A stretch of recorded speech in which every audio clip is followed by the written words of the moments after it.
Whaatalo pātul tātou wala atale nei o le Samoa Entertainment TV i le mamalu le tunuu. Ia, po o te fo'i ia le tunuu e mai mai i le tātou whaasalonga po le tātou wala atale nei. Whaatalo pātul, maro le soifua. O le update lea mai Samoa i se vainga i le fausiena lo le tātou awala lau papafou le VAISIGANO. O le atane na po ina la soros fulma le tolu o November luafis fluiba. Ia awala o mai mo atu ia la awala papa fona le tu tau. Ia patasia ma le awala lau papa tuai e pe ona iai. O le vaingala na ele tulanga le uele ngaruenga le nei o lo failo mai misalo se taimi o le amtanga o le tausanga fou. Ia ona tatala ina lo leo le awala le nei o le angai mai le tai matautu. Ro tu wai ia tātou atale nei. O luma mai leo le whale o Aki Gray ia leo wa Sheraton le taimile nei. Ia o luma tonua ile sa te lea le to ngā niu whata se mat whale Samoa. Ia leo tanga ia tule tonu ia leo wa whaama maa uma o i tonua le la au ia tātou a wala fau nei. Te mai ona fausiaina. Ia msalona telefo sabano lumatono mai al pale talmalolo neng.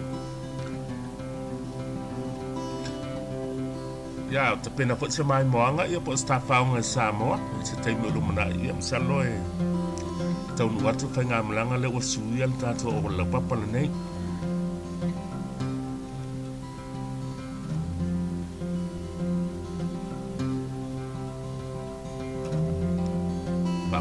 Ia tātou wala talo mawala soi kua la wile.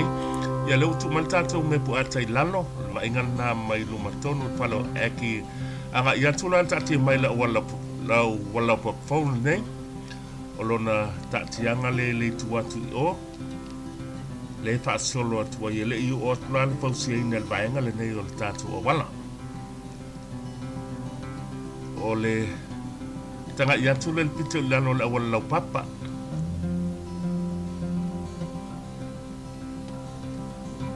Ia mal tātou awala papa tuaile ia nisi o tāwale afi fo i whinga soloa ili nei bāinga o leso.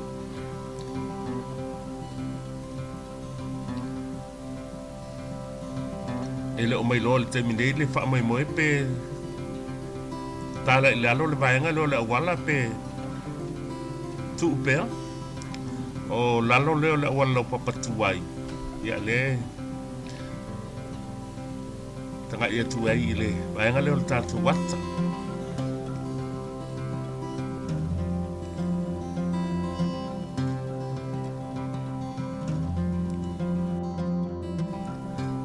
O le tanga ia tu le pāle ua pui pui ai ia le vaenga leo le vaitafe talua le wha le ngaina lea i le wha le tausanga nte atu nei.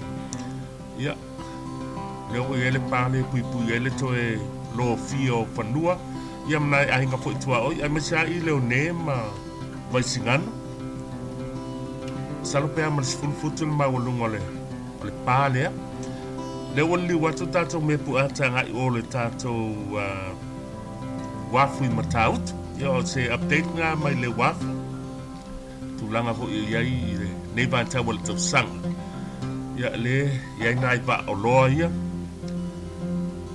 me tau ina fo ilunga le wafu le telo container si o loa mai papo ai me sal telo ta vale le au natu Samoa ta si o ba o loa o tau mai le tatu wafu i taut